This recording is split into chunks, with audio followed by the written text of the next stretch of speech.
Welcome to the MMA Roadshow, episode number 589. My name is John Morgan, and Fighters Only World MMA Awards winning team member Cole Coffey is with me. Yeah, he should have said cold coffee last night. Right? What's up with that? Congratulations to you and the entire MMA Junkie team on being the media source of the year. Obviously, it is a big honor. It's a big honor. Yeah. It's been a few years since you had it. Obviously, it's an award that the team has won before. I was a part of several of those award-winning teams, but it's been a while, so very nice to see you guys. Did you still take some pride in it last night, even though you weren't there? You still got to feel a little something about it. It's good. I'm happy for all you guys. I mean, it's not. It's obviously spent a long time building that brand and building that company and guiding it. Obviously, it's been several years since I've been there, but I'm happy for everybody that's there because I know it feels good. A little recognition feels good, right? Yeah. I mean, to know that and that's what Rob Hewitt always says about the Fighters Only World MMA Awards is that one of the things he really loves it is that it's all fan voted. You know what I mean? Yeah. So it's the fan, it's the people who are in. It's not a panel of experts. You know, I mean, yes, a panel comes up with the nominations and that sort of thing. But once the best are put forward, then it's up to the fans, and that's why AI voting. Not AI voting. That's right. Meta has not come in and taken over just yet. Maybe that partnership's on the horizon. I don't know. Yeah. The Meta Fighters Only World MMA Awards. I don't know, but no, it's. I bet Rob's like, hey, I can do. We'll take a little bit of that Zuckerberg money. Take a little bit of that Zuck, but. But I know that's the only thing that he always talked about when he talks about the meaning of the awards, and I agree with him. Obviously, Rob Hewitt's a buddy of mine, and I've been a big supporter of the awards for a long time. But that's one of the things that he takes pride in is like, look, man, this is the community voting on this. You know what I mean? So when you win it, it means something special because it's the community that came together and said, yes, that's what we appreciate and respect the most in all the categories, but media source. And I'll just be honest, like. And this is maybe this is a bias that I shouldn't say, but I just admit it. I like it when it's not the broadcast partners. No disrespect to the broadcast partners. You know what I mean? Like when ESPN won it for several years in a row, if Paramount were to win it or whatever. I get it. It's fair because they are doing journalism and they are doing a great job. But they have, they're investing millions and billions of dollars. So they have just such this vested interest. So there's something cool about it being, not that MMA Junkie is this tiny little independent site. It's a part of Gannett. It's a big organization. There's a big payroll and all that. But I don't know. There's something a little special about it not being the broadcast partners who have literally everything just handed to them. All the access. Right. Like fighters, it's on their schedule. They have to do these things. The fighters don't have to agree to it. They can't say no to it. You know what I mean? Like when MMA Junkie or MMA Fighting or whatever, when they schedule an interview, it's because you put in the request and it was approved and you got through and all that and the fighter agrees to do with it. When they go talk to the broadcast partners, it's like, bro, you're contractually obligated to do this week or you're not getting your paycheck. You're not getting your pay. You know what I mean? So anyway, that's a little bit of my personal bias, but I was happy for all you guys, and shout out to Mike Bond. Great. He did a really good job. Simple little speech, but he handled it well. Obviously, the love that was given there and on social media as well for Abby. Certainly necessary, but always really beautiful to see. Yeah, I think he was the one that kind of put it over. I was like, Abby did some like ballot switching, did some works behind the scenes, up in the skies, just doing a little shuffling around. I got this, So no, I thought that was really, really cool. No, I thought he did a great job with the speech. He listed everybody out. But no, it was very, very cool. And it's funny you mentioned Rob, and I don't know if I ever remembered what Rob looked like, but I kept wondering. I was like, why do they keep going to that guy in the audience? And they kept kicking the camera. But I would say that even regardless of what I did know, I thought he did a great job of sort of eulogy, whatever the word is, for Rufus. Yeah, I thought he did a really good job. Obviously he has some knowledge of Duke, because some of the stuff he was coming out and saying, I was just like, it felt like he wasn't reading something that somebody else wrote for him. Like he understood what Duke meant to the team and meant to the space. And I thought that was really, really good. So I thought that was another great award. I was glad that Duke got that one. But it was very, very cool. A lot of good people won. I mean, I was glad. I thought it was cool. Brooklyn won. I thought out of the different refs, I thought Goddard. I don't know if he had gotten it before, but I thought Goddard's always, kind of show himself. I mean, and I thought his speech was good, and I thought his speech laid a lot of things out good. Was like, at the end of the day, we're not perfect, but we're trying to be perfect. I thought Mark Goddard's speech was fantastic. Because this is a guy that I know, I respect him, but I know there's times I'm like, Mark, I think fucked up on that one, but he owns it, and he owns his shit, But I thought his speech knocked it out of the park. I agree. I thought he did a really good job. I actually messaged him last night and was just like, bro. It was great. Great job. It was a great speech. I think it was really good. Mark is as good as it gets. Like I said, people make mistakes, and sometimes people criticize him for some of the way he conducts things or whatever. Nobody's perfect, but I thought his speech was spot on. So not only does he do a great job just in the cage, but I think he does a great job representing the position. Representing the sport, amazing. Yep. So, no, it was great. I mean, it was really fun, And I know you and a lot of people are like, oh, come down. Like, I appreciate just chilling on the couch. This week is fucking crazy.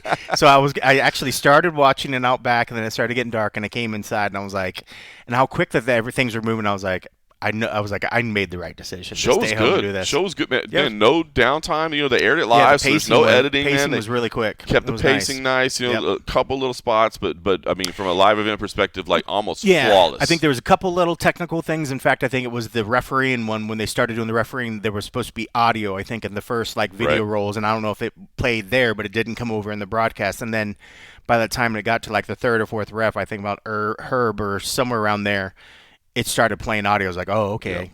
If they would have just stayed silent, I probably would have noticed that they fucked up. Right. I remember thinking like, wow, this really feels long watching these like things. And I was like, oh, I think something messed up there. But still, I thought the show was pretty flawless how it went through. I did too.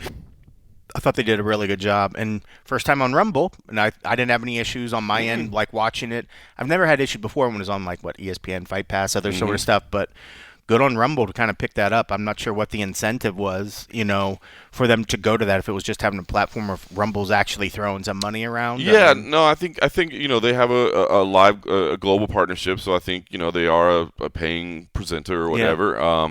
I know Rumble did. I think that's where Power Slap started, right? It was on Rumble, so they've got a little bit of combat sports. I don't know if they're doing more. I mean, I gotta imagine Rumble must be planning on doing stuff more. And a lot of just whatever. It feels like Twitch, but a next level Twitch, where it's much more like we're actually seeing produced stuff going to there, as opposed to where Twitch was like anybody that had a camera and could stream was going to it. At first, when I saw Rumble, I thought Rumble was kind of like that, but I felt it was like the next evolution. But yeah, I mean, I'd say closer to YouTube, right? Or well, I guess YouTube could technically be just somebody on a game. But if it wasn't for Power Slap, I would have never even heard of Rumble before. Right. I think that was the first thing that made me ever want to turn on Rumble. So I was like, wow, well, this is good for Rumble. They're getting like this, which was, on ESPN, was on all these other platforms. I was like, that was a good get for them. But I figured there was some sort of incentive, to going to it. But also, when ESPN kind of pulled out of the game, that kind of closed the door on a lot of things that used to use that, because it was in their favor to have that content coming. So,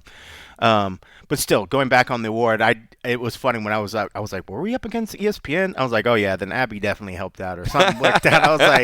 I was like, you don't beat ESPN, So it was nice to kind of get that one, So even if it's just a one-off this year, we'll still continue doing what we do, but it was pretty interesting, cool. to get that, I imagine that probably it must have inspired the vote a little bit, that they were kind of done with the sport, right? So it's like, well, why are we going to support them now? That's why I thought, like, you're going against a promoter, especially someone like ESPN, yes, they're putting incredible content, but if somebody just somehow stumbled upon, hey, vote for this MMA thing, and you don't really know all the players, everybody knows ESPN. Whether they have seen Junkie or not, or Fighting, or any of the other Uncrowns or anybody else in there, but you saw the ESPN name, you're just like, oh, shit. ESPN. I know ESPN. I respect ESPN. I mean, ESPN's top-notch stuff. I mean, they wouldn't be able to throw billions of dollars around if it wasn't a high-performing one. So, but no, I thought it was pretty cool. I was like, oh, shit. That's one just like, that's cool. No, that's good. But I did think, with them kind of getting out of the scene, it had to have hurt. I'm sure that influenced, but that's good, man. Like I said, we won several when I was part of the team, and it doesn't. I mean, obviously, it doesn't change anything. Like the next day, you just back to work, this normal stuff. But it's cool that night to get that recognition. Yeah, and I'm certainly not one of these guys that's going to go in like, hey, Jose, blah blah blah blah blah. Like, bro, I'm not like that. Right. Like, I don't care. They do, and they do a great job at fighting. I always felt that way too. It's like 1 year it's us, 1 year it's you, 1 year it's whatever. You know what I mean? It's just but it's nice. It's nice still fun. It's still nice to get recognized. Even if we didn't get nominated next year, it's cool to be in the pool. Knowing that people are thinking about it or whatever. There's still more times when I tell somebody, when I say, hey, where do you get your MMA news? A lot of times it's Twitter, blah, blah, blah. I wish more people, when I said, hey, well, how about Junkie? They would be like, oh, shit, I know Junkie. And it's still not there. So I know we have room to grow and do other stuff. So I think this will help. But also, we still have more work to do on our end to kind of keep getting it out there. So, back at it again next year. Good stuff. Yep. Happy, by the way, just to have the Fighters Only Awards again. I know I talked to a lot of people there last night that were just like, man, it's been too long. I'm glad we're doing this. So confusing. Like, what year was this for last night? Well, that's the confusing part. So that's what I'm excited about, though. So, they didn't really go a lot of the way in pointing this out on the broadcast, and I don't know if that was by choice or not. But so basically, because the way it had done, and this all started with COVID, is that they had to move it. So it had been kind of confusing, to be honest with you. So the voting periods every year were from July 1st to June 30th of the next year. So it was like 6 months of one year and 6 months of the next year. So it was always kind of a little bit confusing. So this delay is, I think, a really good thing because it moves everything back. So next year's World MMA Awards, which will most likely be during International Fight Week again during the summer, will just be straight up 2026 from January 1st to December 31st.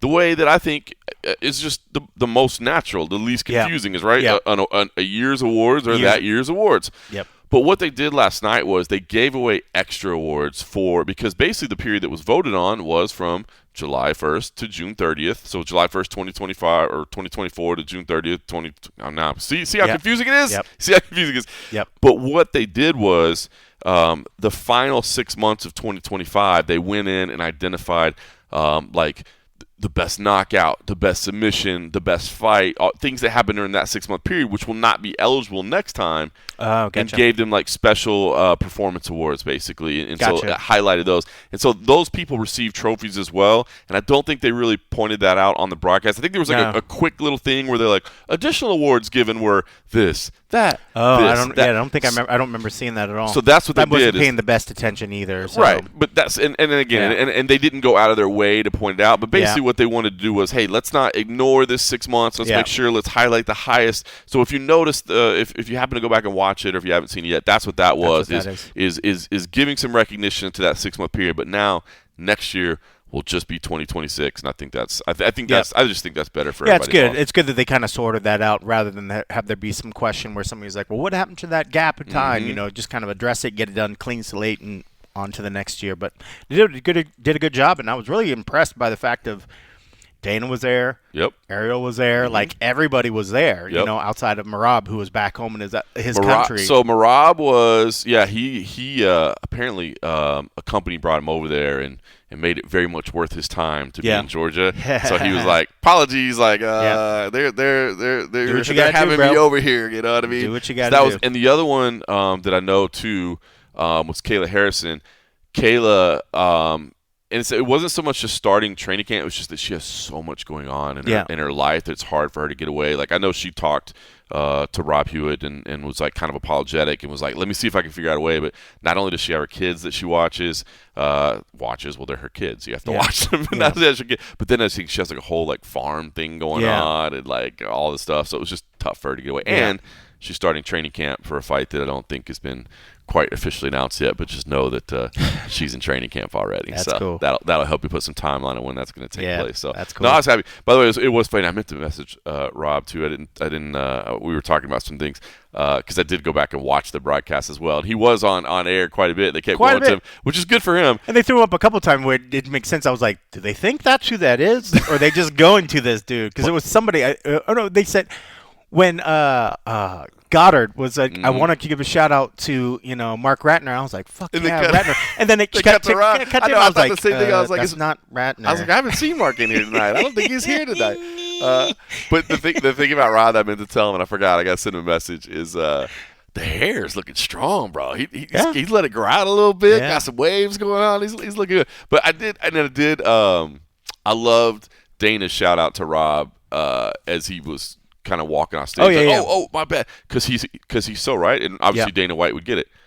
How difficult it is, how expensive it is. Yep. Like you're putting, I mean, you think about that. Like Rob Hewitt, and it is funny because I work with Rob Hewitt, and I work with Rob Haydek, so it's like I have two Robs.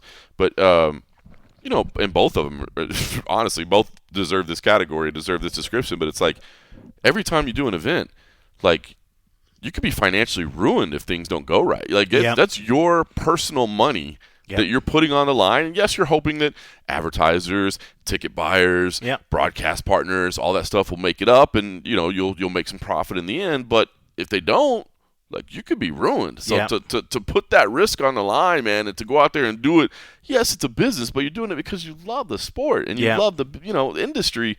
It's respectable, man. It's high. So I thought that was cool that Dana White was like, thanks to my team, thanks this, and he was walking off. He was like, oh wait. And thank you, Rob. This stuff is expensive. It's not easy, and you live in England. And I thought that was cool that he threw that out there. Yeah, that's very, very cool. No, and it's great that he showed up. I mean, there's been many years where he's not there, and you always, obviously, the guy's got multiple businesses and lots of things going on. But I thought it was a nice little touch that a lot of the people showed up for it last night. And maybe that's a sign too. People were excited to see it back. So a lot of people showed up, and even with that, putting on a different venue. So a whole different venue that they had to get set up, just even arranging that and doing that stuff. And these are at these major properties here on state on the Strip. It's not easy. It's not you can just say, oh, hey, are you free for me to put this little thing on and just random time? I mean, you have to time it out, and you have to get lucky, and you have to put the money in. You have to find the right spots. And I thought it worked out well. So, no, it was good. I enjoyed watching it. I enjoyed watching at home. I know. I kept trying to get you out. I was like, come on out. Yeah, no, I'm good. So it was good. Well, I'm happy to have the World MMA Awards back. Yeah. Hopefully, people put that on their summer schedule next year, and it's good that it's returned. And again, especially this year too, with no International Fight Week or with no expo. It added a little extra something to the week, a little extra something. Yep. So I mean, I thought that was a nice pairing. That they kind of filled a void that wasn't being filled with the event. Because we've been talking about it, and we'll get into this week. Yep. But what feels like a Conor Fight Week of the past and a Conor Fight Week of this week, it's not the same. It's not the same. It's not the same at all. It felt different even yesterday when we were doing the media, So the media day normally would be at the UFC Apex, but since the Apex is under construction, we were at the media tent where we're going to be on Saturday. And just being out by the plaza, just feeling, like in years past, I feel like you would see people straggling through, just going by, taking pictures of the T-Mobile because they knew Conor's going to be there in days, and it was just like ghost town. And I guess we'll see today because we're going to have the red carpet out there. So I guess we'll see, what sort of feel of people showing up for the Hall of Fame. But it's interesting, So I give credit again to them doing the award show last night, to kind of help make it feel more like a big fight week. Yep. Even though we know there's a big fight on Saturday, it still doesn't have the buzz of a typical fight. It's different. Week, Yeah, last thing I'll say about the World MMA Awards is if you're in town in Vegas or you're hanging, just bottom line is if you can be there, it is fun to go. If you're a fan, you will have more access to more. And there were a lot of people there last night. A lot of people, and there's not it's a lot of people there, and it's not like they're like over in one section. Like there are a lot of people in a small area all doing the same thing, like all walking up to the bar, all the areas are accessible. It's not like Did you go up to the bar last night? Might stop by for a second, you know what I mean? Just to see what they were offering. Just to see, you know what I mean? You got to evaluate what's happening over there.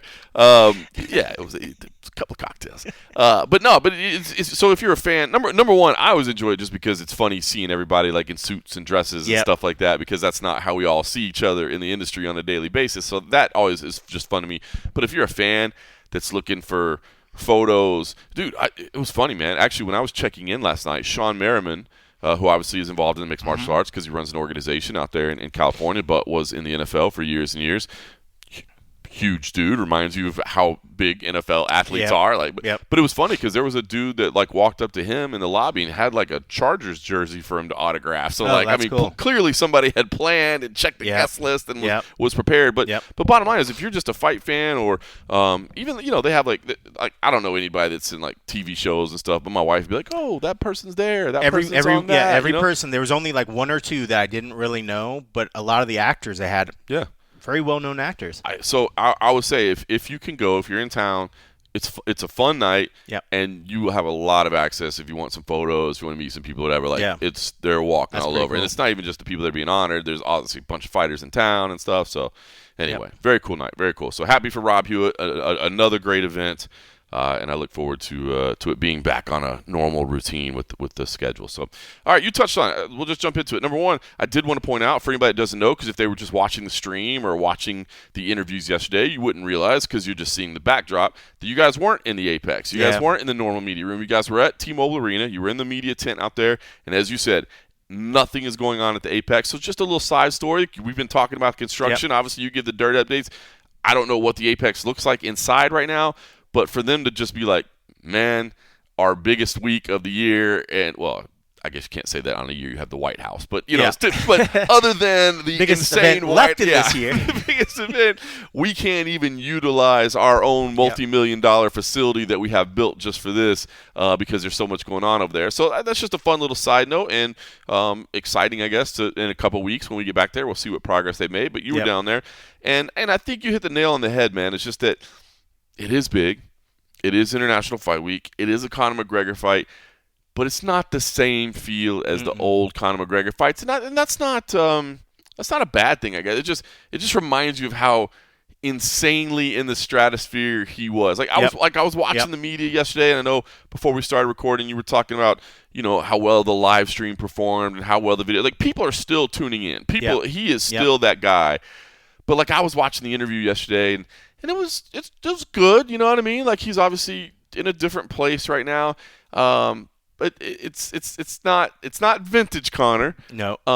No. and it never. I guess it never will be. You know what I mean? But nevertheless, it is still a massive moment, and this is still going to be a massive event. And I'm sure Paramount Plus is excited, the UFC is excited, and as you said, I guess you guys are seeing the numbers. That was always great. You could see public interest in things because you could see the traffic numbers, and you could see it's like, oh yeah, people care about this. Yeah, I mean, like our live stream probably doubled in viewers once he got on there. People started, seeing that he was there, and then somebody would share it. The next thing you know, the algorithm was just pushing it out and was just watching the stream go higher and higher. And I was like, oh, there it is. But yeah, I mean, it's just Conor in his heyday, the stuff he would say up there was just, I mean, he was sharp and he was witty, but yesterday, I mean, it was just different. I mean, he's found religion. So a lot of the stuff that he was talking about was more reserved, and he was talking about his faith and, this, but then of course he took time to plug his new energy drink, and all this other shit. I'm the just product, like, okay. Even when he gets up to take the pictures and he's got like one can in a hand, two over here. They're like, can we get a picture without it? And then he put the cans down. I was like, okay, there we go. Great. Yeah, it's just, it's different. I mean, but it's even different from him, people were drawn to that boisterous side back in the day, and he'd say these big claims and then he would do them. Now I think if somebody puts into it, it's the people that still have love for what he did for the sport. They're still amused by his aura and what he brings to it. But then when you listen to it, you're not getting that crazy trash talk that everybody was like, oh, I can't wait to see when he delivers this or whatever. I mean, he still gave some talks about what he can do to Max and other stuff, but it just felt like a very sort of just different Conor. And then when he went into like the sales pitch of his drink, I was like, okay, now you're losing me and you're going to be losing viewers, but it was interesting. We have trademarked this proprietary blend. That was great. He's a solid pitch man. He gets it. I mean, he knows how to move product. And that's it. If you know that people are going to be watching, and doing your thing, do your thing. I guess pitch your thing if you're going to do it, because I mean the fact that the UFC even allows him to do that. Anybody else tries to go up there with a drink, sorry, not having they pull it off. So true. They grab it, whatever. So true. You're so right about that. And the Conor's a different thing, and even just going, but also too, like I think people, I was seeing reported numbers for what these guys are getting paid. Max is very happy of his paycheck, but Conor's was easily 3 times as big as that, and then, but also with the thing of like, oh, I'm going to do my thing. I'm going to show up. He showed up an hour and some change later than what his slot was. He's peddling his own stuff up there, but still, everybody ate it up. The stream ate it up. The people viewing it ate it up. And, our numbers for that video stuff, it was like, whatever. If you got to pitch your fucking energy drink, do it, But he said some good things, and there were some good questions that got asked, and, he, the tough stuff got brought up, which kudos. I don't remember which reporter it was, not sure but who it was. But kudos for actually bringing it up. Yeah. You know what I mean? I again, and we talked about it before, like I believe the media day is the right place to bring it up, you know what I mean? Because the press conference is never going to work. Yeah. Whether you like Conor's answer or not, at least there's an answer on record where he addressed it. You know what I mean? And I have seen a lot of fallout on social media, people that are just like, can't support this guy at all anymore. Yep. And I get that. That's fair, but it was brought up. So I respect, and I apologize that I didn't note the name of it, but I respect. Yeah, because he was like 3 or 4 or 5 rows behind. I think it was a foreign gentleman, so I'm not sure who it was. It wasn't somebody that I recognized or whatever, but I thought he'd deliver the question well and answer, and Conor, still, wants to deny things and do all the other stuff and, all this other stuff. So I don't know. It is what it is, but it was a good. He's again in that instance with the assault allegations, he maintains his innocence.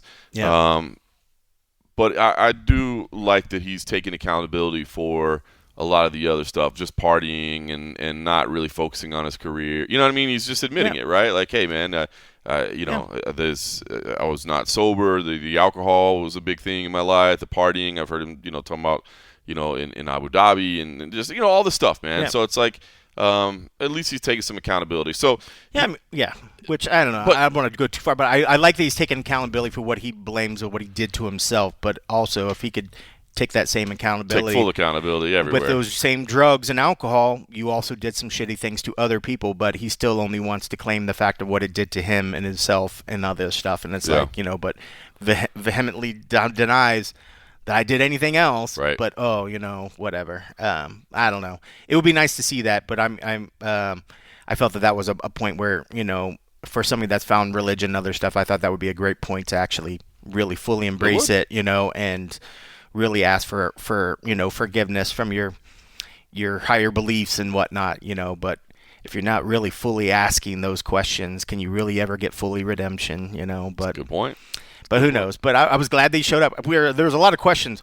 When I look over at Oscar, and Oscar's like, does he know he's coming to this thing? I was like, when you're saying that, now I'm worried. I was like, because there was a bunch of I wouldn't have been surprised if showed. Well, part of what they were, and nobody really said anything or whatever, but all these like little podcast things started getting thrown up in his day. Like he went and did TMZ. They had to go do the blah blah blah podcast. There were like 4 podcasts. I think he skipped one. But this is all around the time when he was supposed to be on the stage. So a lot of people are like, is he even come? Mm-hmm. Is he going to even come to this thing? When he's doing all these things, we're like, why do you allow him to do these things? But then you just wonder, how much control do they really have over him? At the end of the day, when you think about even when like the Mayweather-McGregor, it was in his benefit to promote this stuff. But at the end of the day, they were just ignoring a lot of stuff and just not going to whatever. And at the end of the day, if Conor doesn't show up to the press conference and media day, what really can the UFC do? Are you going to be like, what? Oh, well, you're not going to fight, brother. Yeah. Yeah, good luck with that one. So, and I think that's part of the stuff. I'm sure, he's getting a nice big old paycheck, and the UFC is getting some nice awareness from this thing. But I kind of feel at the end of the day, while there still is potential money made, I think probably the UFC is like, is it worth the hassle and all the other stuff? If he cleaned himself up and didn't have all the extracurricular things that were going on the outside, if he's on the up and up now, the man's married, he's got a family, and he stays good, he's got religion, all this other shit, maybe there would be something. But they also know they got to pay for it. Yep. But if it's not worth the trouble because they're not quite sure, I can see where they might just be like, let's just get this done. We got one more to go. I mean, if it makes dollars, it makes sense. You know what I'm saying? It'd be kind of silly, because Dana and them they're all about making money. They're not about making, I don't know, the most righteous fighters in the league or whatever. Not. They're just trying to make some money. But definitely not. But it'd be interesting. If the Paramount subscribers go up and the viewership goes up. It would be interesting to see if Paramount, I'm sure they're paying attention to that. And I wonder if that's the kind of stuff that we can ask Dana after the fact, you're dealing with Conor. He has a big paycheck. He has all this other stuff. You had Max up there saying the money's better after the Paramount era. And if they're not, you need to talk with your managers, you need to talk with your lawyers or whatever. I like that. But it'd be interesting to see. I'm sure they are tracking what sort of input that they're going to get from before Conor, what they were at, and what they're getting after it. Like, what sort of like extra viewership. Because if anything's indication of what like we were seeing yesterday, it was pretty nice in terms of like we had decent numbers, we had good numbers for a lot of the stream stuff at the 250 stuff, but like the Conor stream yesterday blew it away. Was crushing. Yeah, it was crushing. So I'd be very very interested. I don't think it's going to be no more numbers at the end of the day from the White House one, but the fact that he still is commanding this after coming back for 5 years. Yep. That's saying something. Yep. That's still saying something on that star power, man. Like he is. It's crazy. It doesn't feel like a Conor fight week out there on the streets. But you can't argue with the fact that it is a freaking Conor fight week, man, and the numbers are starting to show. People are wherever they're at, they're trying to consume it. They want to see this guy. See it. Well, it's interesting because people talk about the numbers and what it's going to do. Like, and I said from the beginning, like the White House card, the big thing is going to be social because the impressions are going to be everywhere, and it was like in the billions or whatever. It was insane, right? Yep. Because that lived. We always talk about this, right? There's different levels. There's stuff that lives inside the MMA bubble, and then there's stuff that gets bigger than the MMA bubble, and now it's part of the general sports culture. And then the White House was even different because it got out of the general sports culture and it got into the actual U.S. news culture, and then outside of that, even into the world news culture. You know what I mean? It was everywhere. So that's there. Conor is, I don't think it necessarily goes to the level of the White House, but it's different because people are going to want to tune in for that moment. Whereas the White House, I don't think they cared what moment they tuned in. Want to see, let me see what this setup is. Let me see what this thing looks like. Yep. Are they really doing fights out there? Blah, blah, blah.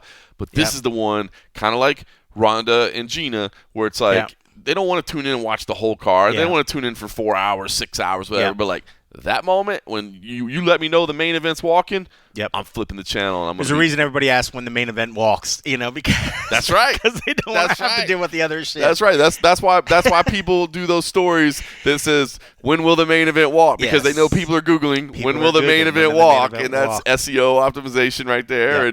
And you're right. To be fair, they did do that on the White House as well. People were asking when that would walk, but still, it's going to be big, and it is good to have Conor back in the sport. Whether again, like you said, whether he sticks around or not, we know he's got one more. He's got one more. One more. So let me ask you this. And by the way, obviously you guys have all the Conor stuff. I mean, they've talked a lot. Max, nothing surprising out of either one of them. Nothing new out of either one of them. Max was in good spirits.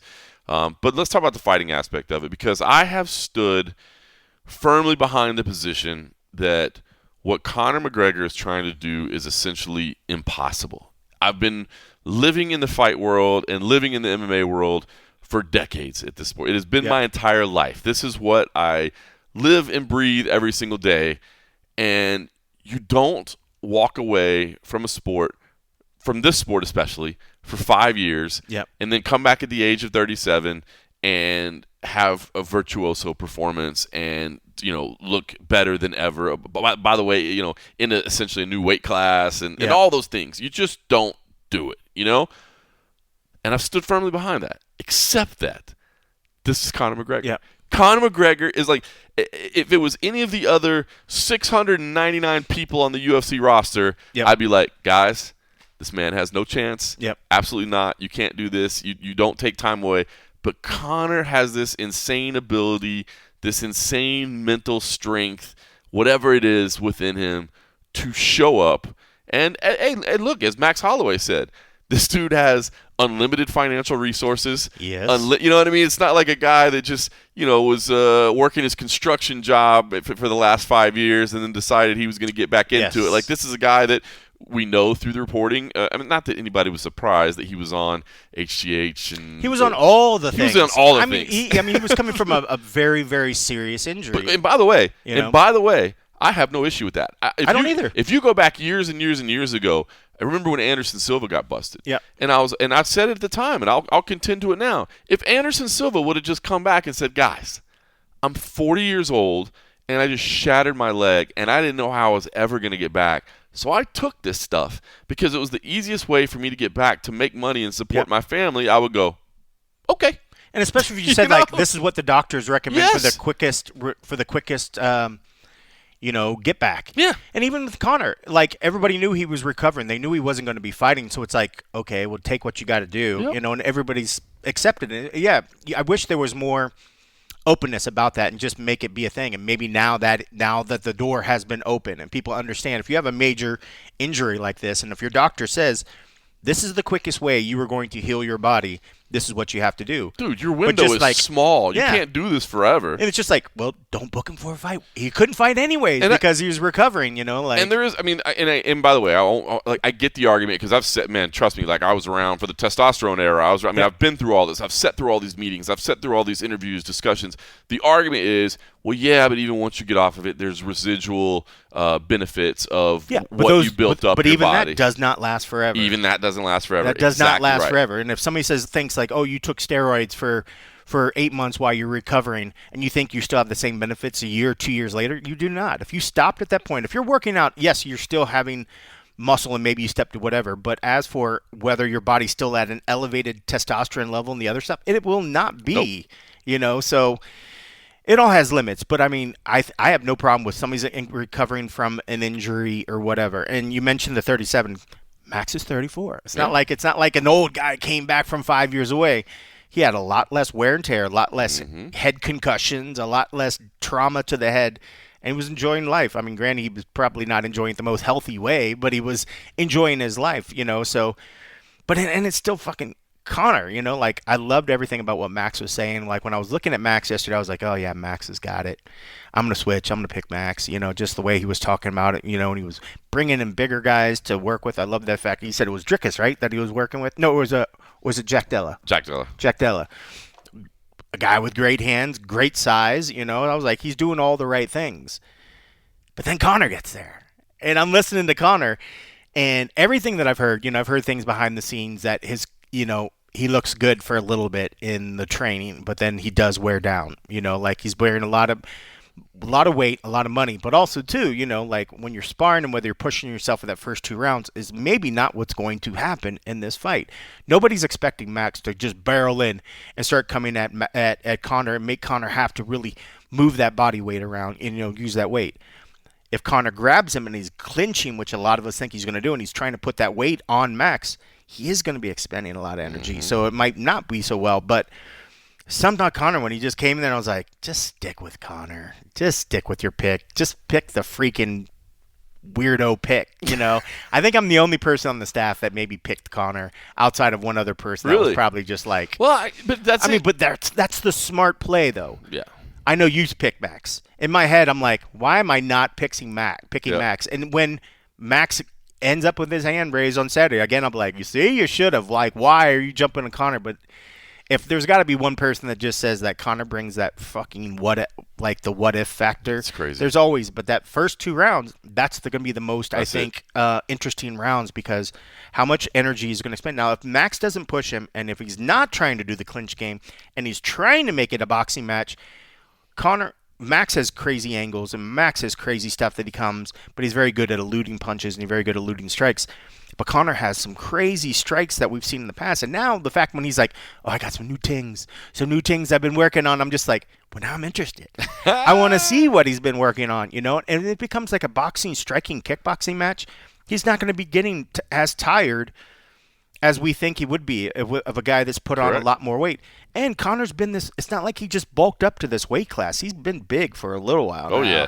So he's used to walking around at this weight. So it's not like he's like, oh, guys – I don't know how I'm going to do 5 rounds carrying this body weight around. I watch Roadhouse. Right? So it's going to be interesting. I mean, I think the biggest factor is while he's coming back after 5 years, he's coming back to a weight class that's better suited for him. Now, Max, it's not like Max walks around at 155. Right.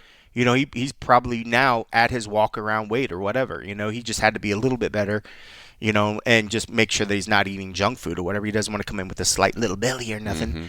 But the size, I mean, this favors Conor if he can keep it and not burn himself out. I mean, he was a strong puncher at 55. If this is like his normal now big weight that he's been throwing around, he's going to be a really, really strong puncher at 170. It'd be interesting to see. While Max is bulking up and fighting bigger, he's not used to fighting at this sort of size. He feels like he still has power. He feels still like he still has speed, but he's been punching against smaller weight guys. Not a dude that's been walking around what looks like 200 pounds or 185. Like, Conor is big. Like, I always joke and I always I'm like, he's a freaking light heavyweight when he walks around, like, and that might even be like light. I mean, like, we've all seen pictures of him big. He's a thick dude. Yep. And it's not like he's carrying around like me, like fat bod. He's not like thick with like fat. Like, he's a solid dude. And by the way, remember when you think back to his featherweight days, like, that dude was never a featherweight. Yeah. He was just a dude that figured out a way to cut down to featherweight, but he was not a featherweight. That's so crazy to even think about that. That dude was like skin and bones, bro. He looked terrible. Burt Watson put out a video yesterday, and it must have been one of his very first like weigh-ins. He still had the Cage Fury haircut. It might have been like one of his very first when he was doing his spiel, like when he come in, don't take aspirin, don't take a leave, don't take blah blah blah, all this little stuff when he was getting on a check weight, which would have been when he just got to the place. I wish I could remember that, because he used to have like a funny thing where it was like, you can kind of hear part of it when you go, but look at his. I want to say it was Instagram or his Twitter or something. I can't remember what it was, but he had like a funny things that he would mention there. Like, it was over and over and all this stuff. It was like it was a spiel. I mean, it was perfect. But he had some of that, and I was looking at Conor. I was like, holy cow, man! But that was just to think of like what he came in on the beginning of a fight week and the end, and he was skin and bones. He was scrawny, but then he would get bigger and bigger by the end of the week. Not skin and bones now. No.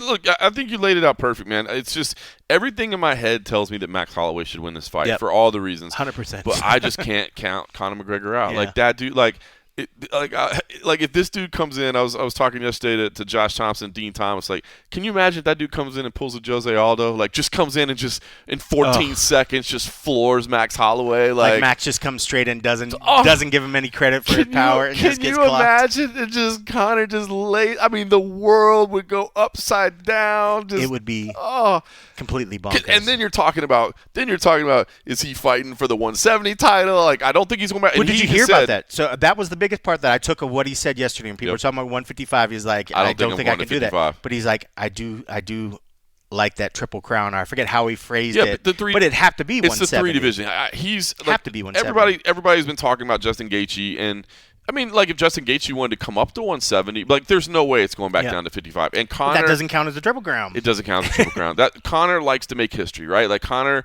to do something that he's already done before, it doesn't mean anything to him. Like, yes, going back down to 55, winning the title back, beating Justin Gaethje, that would all be cool. Defend the belt, Defend the belt. I won it. That dude's never defended. Yeah, he doesn't want to go do that. So he's going to look for history. So I think for anybody that's entertaining the idea of 55, he basically kind of ruled it out. I had kind of already ruled it out anyway, but he kind of said that, like, I don't know if I'm going back down to 55. But 70 would make sense. Now, I will say this.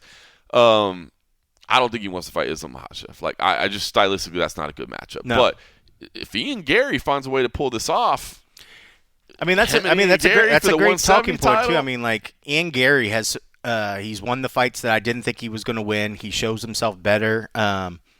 You got to give that kid a lot of credit, man. Mm-hmm. He does the work, man. He prepares in an incredible fashion for his opponents, and when he shows up and he delivers. But yeah, I mean, I think a lot of people, and even myself, I mean, initially when you see Islam Makhachev on the fight card, you're like, okay, well, sorry for whoever's on the opposite side. Agreed.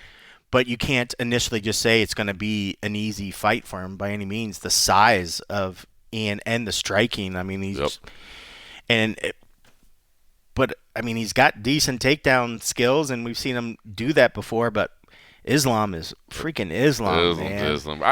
He would have to make it a striking, and I think he could hurt Islam on the feet. He's got to stay mobile. He's got to move, stay long. Don't get into the grappling. Like, I've talked about this. I saw like an interview he did where he's like, I think I can beat him in the grappling department. But dude, I hope you're just like having fun right now, because that's some gamesmanship, because you will not. Yeah. Like, I respect you a lot. Yeah. But anyway, it's definitely on the horizon. Listen, if Conor wins, title shots will be in there. And that's the thing. Whether he wins, or do you think it has to be a definitive, like, rock'em sock'em Max is laid out, or do you think a win is enough?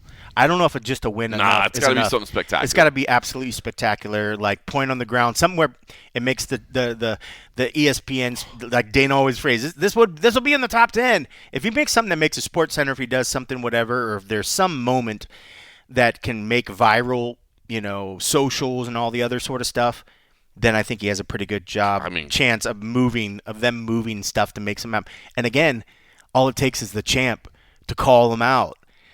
And then the UFC is like, well, the champ asked for it. The champ gets what they want, But every champ knows they make some money. But, you heard it from Max's mouth the other day. We're prize fighters. We're making money. Like he's going to get quite possibly his biggest paycheck. I don't know. I don't know if you heard numbers. I don't know if we should say random numbers that we've heard. I've heard close to 10 million, not 10 million. I've heard Conor's making more than 30 million, so this kind of money, why would anybody pass that up? No, you would not. At all. You would not. Whether you're the champ and whatever your Paramount, contract, if you're not making over $1 million, even then that's incredible. If you're making 500,000, that's incredible. Yep. If you get a chance to fight Conor McGregor and you can make $2, $3, $4, $5, $9 million. Yep. Why don't you? You do it. You do it. You take that opportunity. You take that opportunity. If the fight makes sense to you or not. Right. You're fighting for money, man. If he's jumping the queue, if he's jumping the divisions, the dude's just got one fight in 5 years, you do it. Yeah, if you're sitting back going, to do it. If you're sitting back going, well, no, for my legacy, I want the proper number one contender. Yes. Like, bro, you done. I'm a little unsure of these AI rankings, to be frank. I am unsure of this. I am not a prize fighter. I'm happy with the money my family has provided. To Ben Franklin and Andrew Jackson and Abraham Lincoln and George Washington, and they all said, all of their friends said, take the fight. They said, take the fight. But yes, I agree with you though. I think we have to see something spectacular. I don't think a decision win does it. I don't think.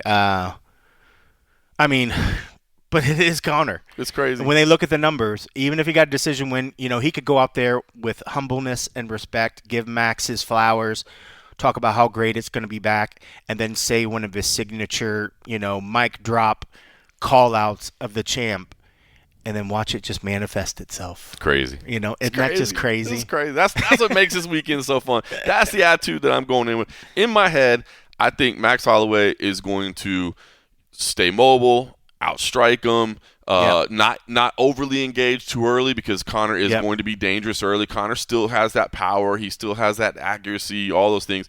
But I do think he'll fade. I just don't see. So that's what in my head, Max Holloway outboxes him, outmoves him, gets a late TKO as Conor fades. But I can't rule out Conor McGregor doing something crazy. And honestly, like charging straight across right after the fight start, just charging straight across. You just never know, man.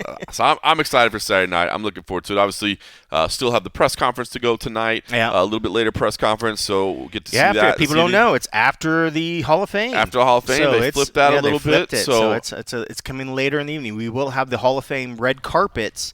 That starts at 1:00 local time.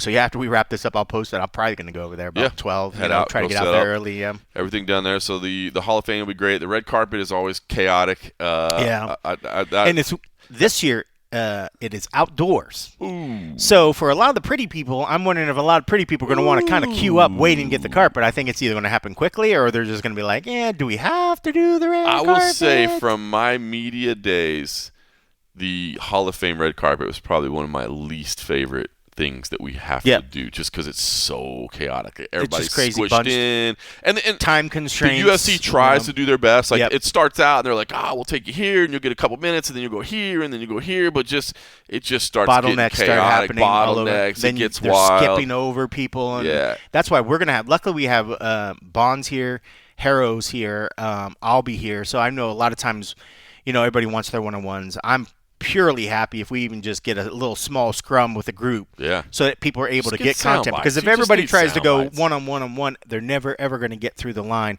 And what starts happening is people will skip over. You get stuck in a queue. Then the gentleman or the woman that you want to interview shows up, and then they're like, "Oh, we got to pass you because you're still in this," and you're like, guys. I know it is funny you say that. Like, I know everybody likes their one-on-ones, and I think everybody likes being on camera and being shown as an interviewer. But I'm going to be honest with you, me collecting content, I like being behind the camera so that the athlete is looking straight into the camera. So you get those like. The athlete's rather than just a side profile talking to somebody. Just me personally, like I get it. Like everybody wants to be known and they want to have their moment in the spotlight. You know what I mean? And I get all that. Like, come on, red carpet's not the time. Red carpet's not the time. Red carpet's like, bro, come through. We got to get through. Let me get and make it good for them too. Like it's going to be hot as balls today. Like Derek Lewis would just straight up throw on his draws as soon as the day goes. He would not do it. It's going to be crazy. So like people are going to be nobody in their pretty dress or their nice suit. Their tux wants to be standing outside in Vegas heat today when this is going to be happening. That's nuts. It is bonkers. So y'all setting up 3 different cameras, or? I'm going to set up my main one, and then depending on how it works out, either going to have Harrow set up a second one or be able to ready to float, so that if we know we're not going to get somebody, they can go to where that person goes. Go to where that person is, hop in somewhere. But again, the media turnout for this is full. There's a lot of people, so it's not as easy as saying, okay, hey, just go hop in that next one, because it's already bunched in, you know. So we'll see. It does remind me, I got to make sure I bring my mic stand today. I didn't think about that. There you go. Got to bring that stuff. All right, well, that'll be fun stuff. Press conference will have just the main and co-main event. Thank goodness for that. Yeah, I did. This is a silly thing. It's not like it's that big of. I don't think it'll be that big of an impact, but it's just things I think about. Obviously, it won't matter for Conor and Max.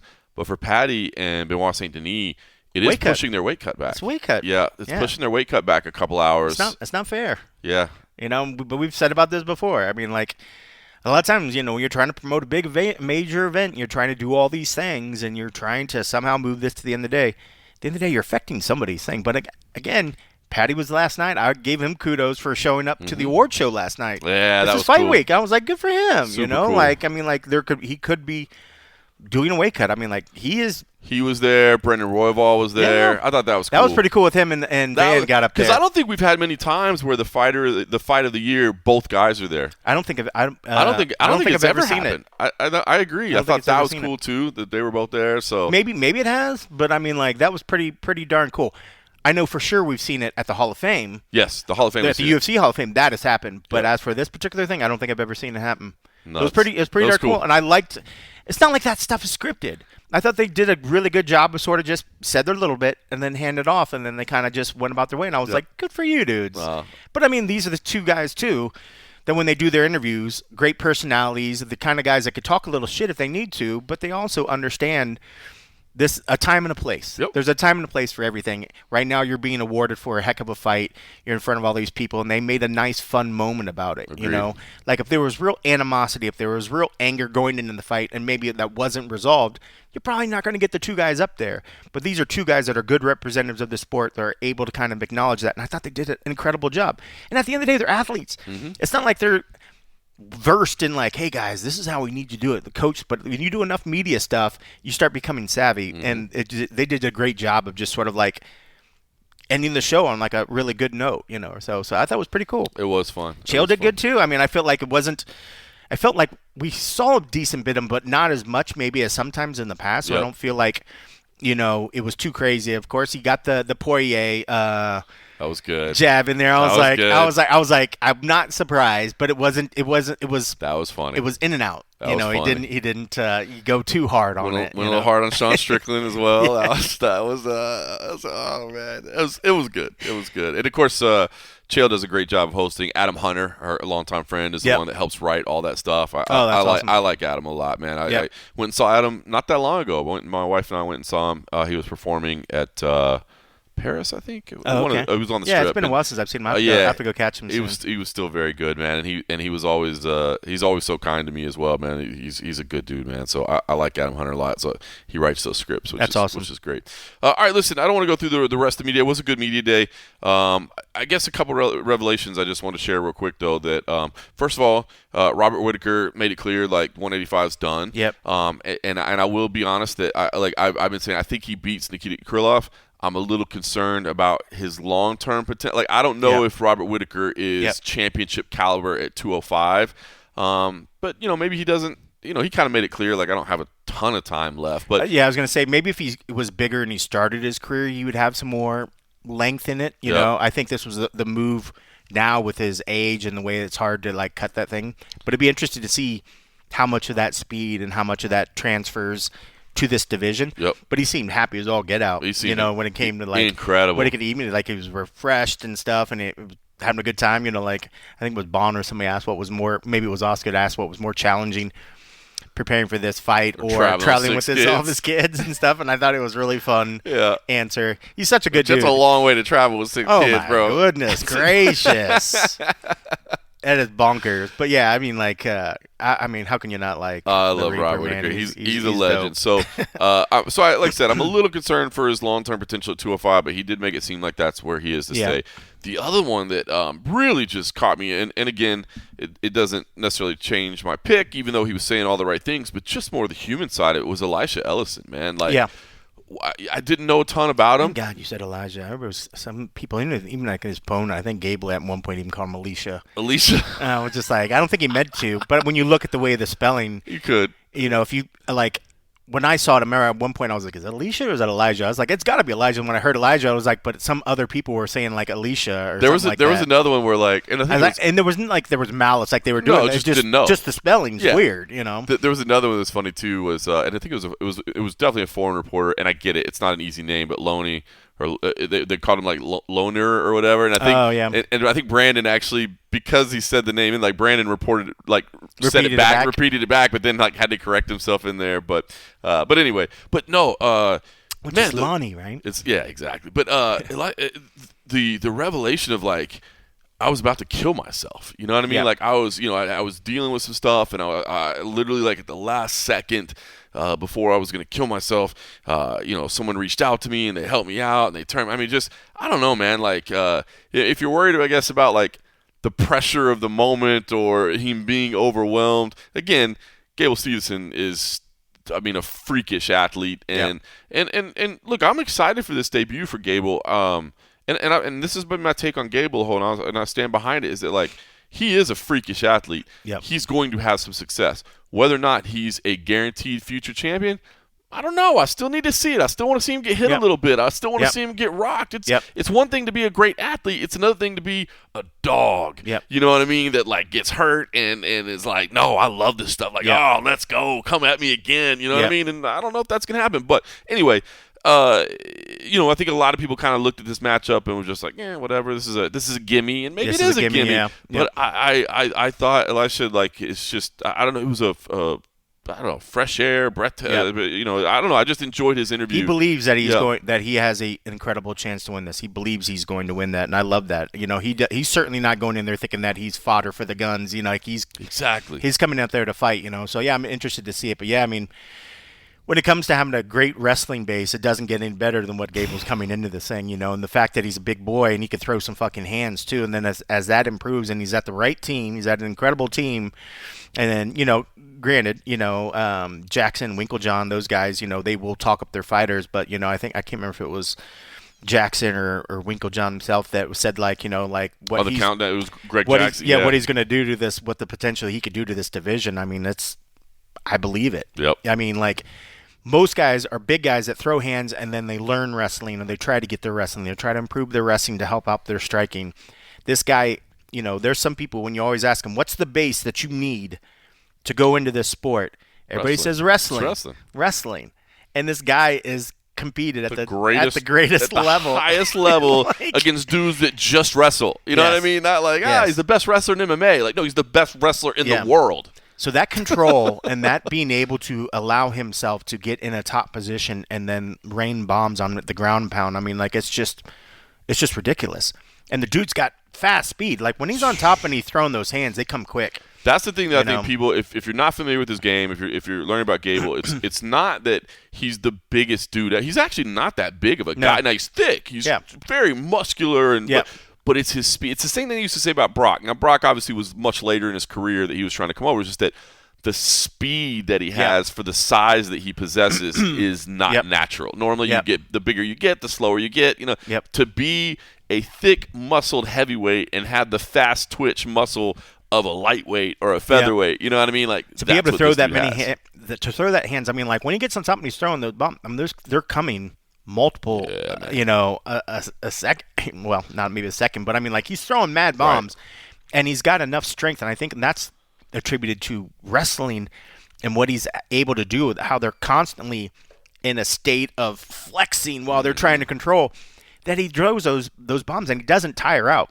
Not initially off that. If he's throwing them a bunch of times and he's not hurting a fighter, that's what we're waiting to see. And it's at this point, he's able to finish people off. And it's that top. Whoa, hey, pause. I knew you'd get there. It's the top control, right? Like, not only can I get you down, but I can keep you there, and you're not. And then I'm going to do damage as well. So I'm definitely excited. I mean, that's one. It's funny because I will say this. It's funny because I saw a lot of people going like, I can't believe they disrespected him and didn't put him on the main card. Like, why'd they put him on the prelims? That's bullshit. And it made me think back to when they put Bo Nickel on the main card, and everybody's like, what are we doing? Bo Nickel on the main card? What is going on here? And I was like, wait, that's a good point. What? And when you come in terms of accolades, like, Gable has more accolades. Like, you would think that would be the one. Right? That's kind of crazy. I thought that was funny. I was just like, I remember everybody losing their mind because Bo Nickel's on the main card, and what an injustice that was. Yeah. And then the same people are like, how did you disrespect Gable? That's trash. He should be on the main card. Like, bro. That's pretty funny. Bro. But no, I mean, it's just a sign to the level of athletes that we've seen coming into this sport. People have always said if people skipped the NFL, people skipped other, major sports, rugby or whatever, and went straight into MMA, the level of athletes, it will change the game. And we're starting to see that. And Gable even said it himself, like, he enjoyed the path that he took. He tried some different things, but maybe if he had did a different path, he would have been there sooner. He wouldn't have maybe had these stops off to try, NFL or do whatever. But how can you not try those things? Those are the things we grew up wanting to wish to be. Like, why would you ever not try that? As the sport grows and as the place in, I guess, culture grows, maybe then it wouldn't be the same stigma. Like, well, bro, if I had a chance to, try to go to an NFL team or just fight in a cage, hoping that I could get to the UFC someday, it's not even remotely close. Like what somebody's going to dream and wish for, but it's impressive. I mean, like, he is definitely a whole new level. It's just, again, as the sport evolves and as these athletes come, but it is a big deal. And then, like, he can help transform this. And if that's the kind of athlete that we've seen, even going back to when Henry Cejudo, when Ronda, Kayla Harrison, all these athletes that have done amazing things in these other sports, then transition over and people wonder why they do so freaking well. Look at everybody else that did it. Look how well they did. How can we not think the same from Gable?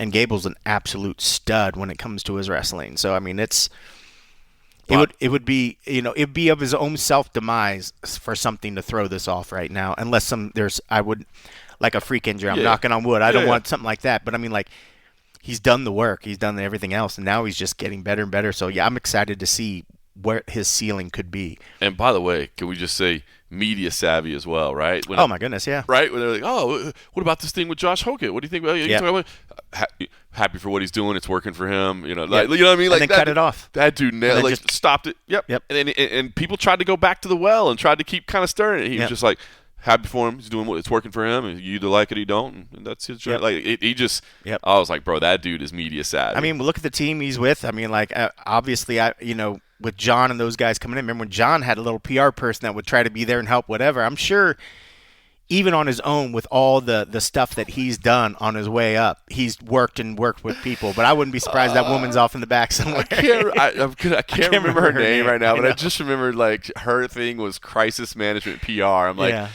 you should not label yourself a crisis management PR person, like, because now you know that your client has a crisis. Yes. You got brought in for one particular reason. Come on, man. Just be like, why did they look you up? They were looking for crisis management. Like, I understand, like, you need that Google search term so they know that you're the one that handles crisis. Yep. But don't make that so public facing. Like, yep. Yep. Why are you here, crisis management specialist? Well, you saw some people around Conor too and his team. I was like, I think that chick's crisis management. You know, so funny. Good times. I love the sport. All right, listen, I know you got a still very much busy day ahead, so we won't take up any more of your time. But man, we will see UFC 329. Like I said, it's a different feeling Conor McGregor fight week, but it is a Conor McGregor fight week, and that makes it fun, man. There's a lot of good. And by the way, it's a good card. I was gonna say it's a really good card. We talked about what most people talk about, but I mean, we could have sat here and gone through matchup by matchup because this is a really nice event. Like, they didn't just make this a hey, let's do an Apex card, but we have Conor at the top, so we know that we can do that. Like, no, there are some very intriguing and interesting matchups. Especially like the main card itself. I mean, the main card is solid all the way down. I mean, like, the fact that it's starting with Terrence and King Ring, like, that's an interesting bout right there. I mean, we could go on and talk about that one. I mean, like, a lot of fun fights on this one. But yeah, I think it's, and the fact that the price point is practically nothing, you're going to get this incredible card. Dude, I'm loving it. I love it.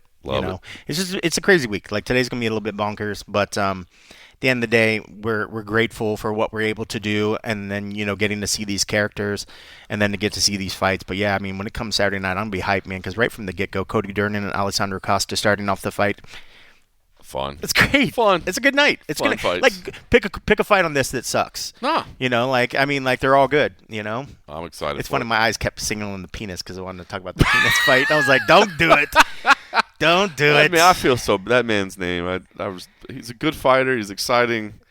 He's gonna show up big.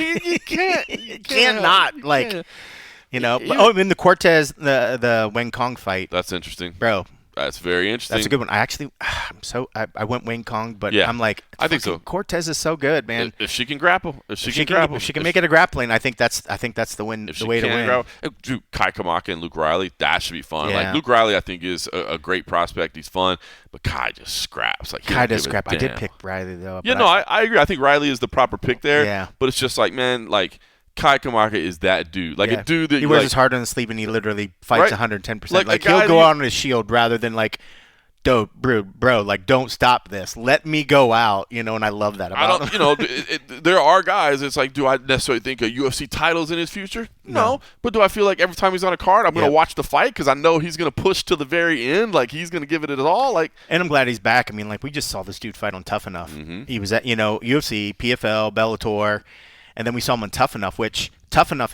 came up quite a bit. Like, Tough Enough back in the day, it was always just like the regional amateur. It was just amateur. Yeah, it was just amateur. It was like whatever. And then they started bringing pros, and then you started seeing pros that had been in big organizations, and so they stepped up their game. And so the last time we saw Kai fight, that I remember going to watch him fight was at a Tough Enough. He did fight not recently, but still, it's just like, I'm so happy for him. Exactly. I'm so happy for him. And for anybody that doesn't know, like, that dude is so loved in the gym, right? Oh my goodness gracious. The team loves him. He's like an amazing teammate. Yep. You know what I mean? So, like, he's very, very well loved at Extreme Couture. So cool. By the way, it'll probably be announced either Friday or Monday. We have a really fun card August 14th in Philadelphia, the night before the UFC event. Nice. We were actually are they in Philly the same? That's the weekend of the Philly pay-per-view. Oh, nice. So we were actually going to do a grappling event that night, and the UFC was like, hey, why don't you do an MMA event? Like, we're going to be in town. Matchmaker's going to be there. It'll give us a chance to evaluate some talent. Let's do some. Shit. So all the UFC team's going to be at CFFC, and we'll announce the card. That's a big one. Yeah, it'll be fun. Bro, you're going to have every fighter wanting to get on that card. It has not been hard to get fighters on there. As soon as you go, like, oh, well, because that's one of the reasons. How many fights? That's one of the things. I think we'll do like 10? 8 to 10 pro, and then we'll do a couple amateurs as well, obviously, because I don't think the full team will be there, that early in the night because they got to do ceremonial weigh-ins and all that. But that's one of the things that's helped Tough Enough, right? Is once they started doing professional fights, is knowing that the matchmakers would be there all the time. And people are like, dude, let me get on that card because I know the matchmakers will be there. Like, not only I can't just look into the camera and say Sean and Mick gave me a call. I can look into the audience and say Sean, Mick, you saw that, right? You saw that. So we're gonna get that opportunity on August 14th. I'm excited about that. So we'll have some official announcements coming real soon. But some that's big. Some fun fights on that card. Yeah, that's real big. A lot of big. We're gonna have a really busy fall schedule coming up. So we'll get those announcements, and you and I will probably have to be getting together on. In fact, next week I think a lot of Tuesdays. A lot of Tuesdays is what we're gonna have to do. So I think next week is one because I'm flying out to Atlantic City on Tuesday night. So we'll talk about CFFC next week. But anyway, enough about that. I know you got a lot of stuff to do. You got a very busy day ahead. So go have a great weekend. Hopefully everybody will watch UFC 329. It should be fun regardless. Nothing like a Conor McGregor fight week. Thanks for listening.